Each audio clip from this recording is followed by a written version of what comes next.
ತ್ರಿವರ್ಣ ನ್ಯೂಸ್ಗೆ ಸ್ವಾಗತ. ನಾನು BM ಹನೀಫ್. ಇದು ಹನಿ ಟ್ರ್ಯಾಕ್. ಸ್ನೇಹಿತರೆ, ನೆಹರು ಗಾಂಧಿ ಕುಟುಂಬದಲ್ಲಿ ಹೊಸ ಮದುವೆಗೆ ಸಿದ್ಧತೆ ನಡೆದಿದೆ. ಪ್ರಿಯಾಂಕಾ ಗಾಂಧಿ ಮತ್ತು ರಾಬರ್ಟ್ ವಾದ್ರಾ ದಂಪತಿಯ ಪುತ್ರ ರೈಹಾನ್ ವಾದ್ರಾ ಮತ್ತು ದೆಹಲಿಯ ಛಾಯಾಗ್ರಾಹಕಿ ಅವಿವಾ ಬೇಗ್ ನಿಶ್ಚಿತಾರ್ಥ ಕಳೆದ ವಾರ ನಡೆದಿದೆ.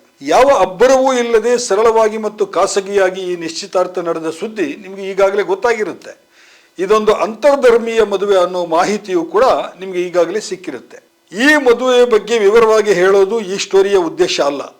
ನೆಹರು ಗಾಂಧಿ ಕುಟುಂಬದಲ್ಲಿ ಹೇಗೆ ಧರ್ಮ ನಿರಪೇಕ್ಷತೆ ಮನೆ ಮಾಡಿದೆ, ಜಾತಿ ಧರ್ಮಗಳ ಹಂಗಿಲ್ಲದೆ ಮದುವೆಗಳು ಹೇಗೆ ನಡೀತಾ ಇವೆ ಅನ್ನೋದರ ಬಗ್ಗೆ ಒಂದು ಕುತೂಹಲದ ಕಣ್ಣೋಟವನ್ನು ಹರಿಸುವುದಷ್ಟೇ ಈ ಸ್ಟೋರಿಯ ಉದ್ದೇಶ. ನೆಹರು ಕುಟುಂಬದಲ್ಲಿ ಎಷ್ಟೊಂದು ಅಂತರ್ಧರ್ಮೀಯ ಮದುವೆಗಳಾಗಿವೆ, ಎಷ್ಟೊಂದು ಅಂತರ್ಜಾತೀಯ ಮದುವೆಗಳು ನಡೆದಿವೆ ಅನ್ನೋದರ ಬಗ್ಗೆ ನಿಮಗೆ ವಿವರವಾಗಿ ಹೇಳ್ತೀನಿ. ಅದಕ್ಕೂ ಮುನ್ನ ಒಂದು ಮನವಿ, ನೀವಿನ್ನೂ ನಮ್ಮ ಚಾನೆಲ್ ಸಬ್ಸ್ಕ್ರೈಬ್ ಮಾಡಿಲ್ಲ ಎಂದಾದಲ್ಲಿ ದಯವಿಟ್ಟು ತಕ್ಷಣ ಸಬ್ಸ್ಕ್ರೈಬ್ ಮಾಡಿ ಈ ವಿಡಿಯೋವನ್ನು ಪೂರ್ತಿಯಾಗಿ ನೋಡಿ.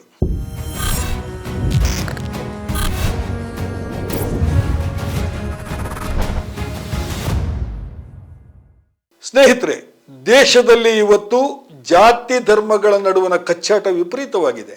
ರಾಜಕೀಯ ಲಾಭಕ್ಕಾಗಿ ಧರ್ಮಗಳ ಮಧ್ಯೆ ವೈಷಮ್ಯ ಉಂಟು ಮಾಡೋರ ಸಂಖ್ಯೆ ಕೂಡ ಹೆಚ್ಚಾಗ್ತಾ ಇದೆ.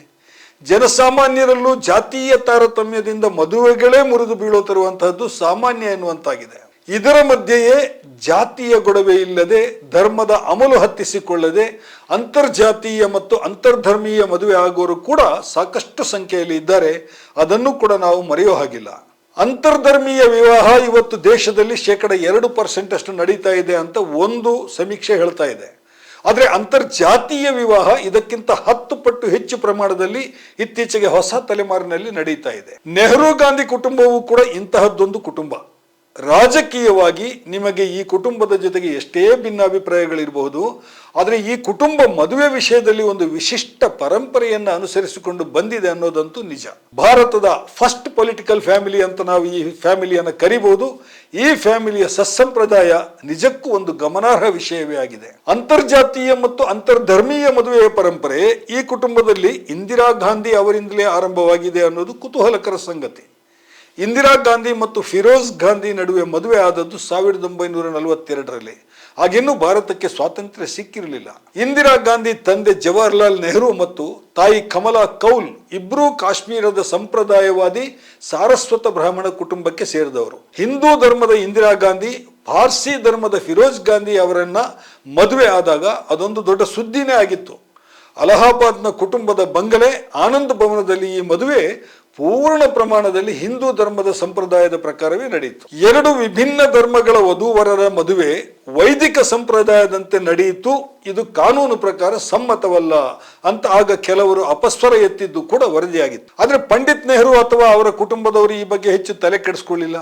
ಅಂತರ್ಧರ್ಮೀಯ ಆದ್ದರಿಂದ ಈ ಮದುವೆಯನ್ನು ರಿಜಿಸ್ಟರ್ ಮಾಡಬೇಕು ಅನ್ನೋ ಕೆಲವರ ಸಲಹೆಗೂ ಕೂಡ ಅವರು ಕಿವಿ ಕೊಡಲಿಲ್ಲ. ಅದೊಂದು ಪೂರ್ಣ ಪ್ರಮಾಣದ ಹಿಂದೂ ಸಂಪ್ರದಾಯದ ಮದುವೆ ಆಯಿತು. ಇಂದಿರಾ ಗಾಂಧಿಯವರ ಹಿರಿಯ ಪುತ್ರ ರಾಜೀವ್ ಗಾಂಧಿ ಇಟಲಿಯ ಸೋನಿಯಾ ಗಾಂಧಿ ಅವರನ್ನು ಮದುವೆಯಾದದ್ದು 1968ರಲ್ಲಿ. ರಾಜೀವ್ ಗಾಂಧಿ ಹಿಂದೂ ಆದರೆ ಸೋನಿಯಾ ಇಟಲಿಯ ರೋಮನ್ ಕ್ಯಾಥಲಿಕ್ ಧರ್ಮಕ್ಕೆ ಸೇರಿದವರು. ವೇದ ಮಂತ್ರ ಘೋಷದೊಂದಿಗೆ ಈ ಮದುವೆ ಕೂಡ ಪೂರ್ಣ ಹಿಂದೂ ಸಂಪ್ರದಾಯದಂತೆಯೇ ನಡೆಯಿತು. ಈ ಮದುವೆ ಇಂದಿರಾ ಗಾಂಧಿಯವರ ದೆಹಲಿಯ ಕುಟುಂಬದ ಮನೆಯಲ್ಲಿ ನಡೆಯಿತು. ಅಂತರ್ಧರ್ಮೀಯ ಅನ್ನೋ ಹಿನ್ನೆಲೆಯಲ್ಲಿ ಮತ್ತೆ ಈ ಮದುವೆಯನ್ನು ರಿಜಿಸ್ಟರ್ ಮಾಡಬೇಕಂತ ಕೂಡ ಆ ಕುಟುಂಬ ಮನಸ್ಸು ಮಾಡಲಿಲ್ಲ, ಅಥವಾ ಕ್ರಿಶ್ಚಿಯನ್ ಸಂಪ್ರದಾಯದಂತೆ ಇನ್ನೊಂದು ಮದುವೆಯನ್ನು ಕೂಡ ಮಾಡಿಕೊಳ್ಳಿಲ್ಲ. ಆ ಬಳಿಕ ಈ ಕುಟುಂಬದಲ್ಲಿ ಗಮನ ಸೆಳೆದ ಇನ್ನೊಂದು ಮದುವೆ ಇಂದಿರಾರ ಇನ್ನೊಬ್ಬ ಮಗ ಸಂಜಯ್ ಗಾಂಧಿಯದ್ದು. ಸಂಜಯ್ ಗಾಂಧಿ ಮೇನಕಾ ಗಾಂಧಿಯನ್ನ ಮದುವೆ ಆದದ್ದು 1974ನೇ ಇಸವಿಯಲ್ಲಿ. ವಾಸ್ತವವಾಗಿ ಮೇನಕಾ ಸಿಖ್ ಕುಟುಂಬದವರು, ಆದರೆ ಹಿಂದೂ ಆಗಿಯೇ ಬೆಳೆದು ಬಂದವರು. ಈ ಮದುವೆಯೂ ಕೂಡ ಪೂರ್ಣ ಹಿಂದೂ ಸಂಪ್ರದಾಯದಂತೆ ನಡೆಯಿತು. 1997ರಲ್ಲಿ ಸೋನಿಯಾ ಗಾಂಧಿಯ ಮಗಳು ಪ್ರಿಯಾಂಕಾ ಗಾಂಧಿಯ ಮದುವೆ ಆಯಿತು. ಪ್ರಿಯಾಂಕಾ ಗಾಂಧಿ ಹಿಂದೂ ಆದರೆ ರಾಬರ್ಟ್ ವಾದ್ರಾ ಕ್ರಿಶ್ಚಿಯನ್.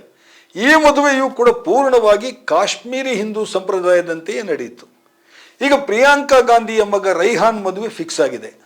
ಪ್ರಿಯಾಂಕಾ ಅವರ ಭಾವಿ ಸೊಸೆಯ ಹೆಸರು ಅವಿವಾ ಬೇಗ್. ಅವಿವಾಳ ತಂದೆ ಇಮ್ರಾನ್ ಬೇಗ್ ಒಬ್ಬ ಉದ್ಯಮಿ. ನವದೆಹಲಿಯಲ್ಲಿ ಅವರ ಉದ್ಯಮ ಇದೆ. ಧಾರ್ಮಿಕವಾಗಿ ಮುಸ್ಲಿಂ ಹಿನ್ನೆಲೆಯವರು. ಈ ಇಮ್ರಾನ್ ಮದುವೆ ಆದದ್ದು ಹಿಂದೂ ಧರ್ಮದ ನಂದಿತಾ ಕತ್ಪಾಲಿಯಾ ಅವರನ್ನ. ಈ ಕತ್ಪಾಲಿಯಾ ಅನ್ನೋದು ಹಿಂದೂ ಮತ್ತು ಪಂಜಾಬಿ ಖತ್ರಿ ಸಮುದಾಯಕ್ಕೆ ಸೇರಿದವರ ಸರ್ನೇಮ್. ಕಾಶ್ಮೀರಿ ಪಂಡಿತರಲ್ಲೂ ಈ ಕತ್ಪಾಲಿ ಅನ್ನುವಂತಹ ಸರ್ನೇಮ್ ಕಾಣ ಸಿಗ್ತದೆ. ಈ ಹಿಂದೂ ಮುಸ್ಲಿಂ ದಂಪತಿಯ ಮಗಳು ಈಗ ಹಿಂದೂ ಕ್ರಿಶ್ಚಿಯನ್ ದಂಪತಿಯ ಸೊಸೆಯಾಗಿ ಮನೆಗೆ ಬರ್ತಾ ಇದ್ದಾಳೆ. ಭಾರತದ ಮೊದಲ ಪ್ರಧಾನಿ ಜವಾಹರ್ಲಾಲ್ ನೆಹರು ಸೆಕ್ಯುಲರ್ ತತ್ವದ ಮೇಲೆ ಅಪಾರ ನಂಬಿಕೆಯನ್ನು ಇಟ್ಟುಕೊಂಡಿದ್ದಂತಹ ರಾಜಕಾರಣಿ.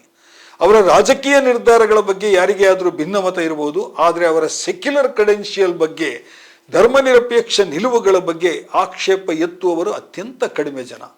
ಈಗ ಈ ಕುಟುಂಬದಲ್ಲಿ ಹಿಂದೂ, ಕ್ರಿಶ್ಚಿಯನ್, ಸಿಖ್, ಮುಸ್ಲಿಂ, ಪಾರ್ಸಿ ಈ ಎಲ್ಲ ಧರ್ಮಗಳ ಸಮ್ಮಿಲನವೂ ಆದಂತೆ ಕಾಣಿಸ್ತಾ ಇದೆ. ಭಾರತವನ್ನ ಸೆಕ್ಯುಲರ್ ದೇಶ ಅಂತ ಡಾಕ್ಟರ್ ಅಂಬೇಡ್ಕರ್ ಬರೆದ ಸಂವಿಧಾನದಲ್ಲಿ ವರ್ಣಿಸಲಾಗಿದೆ.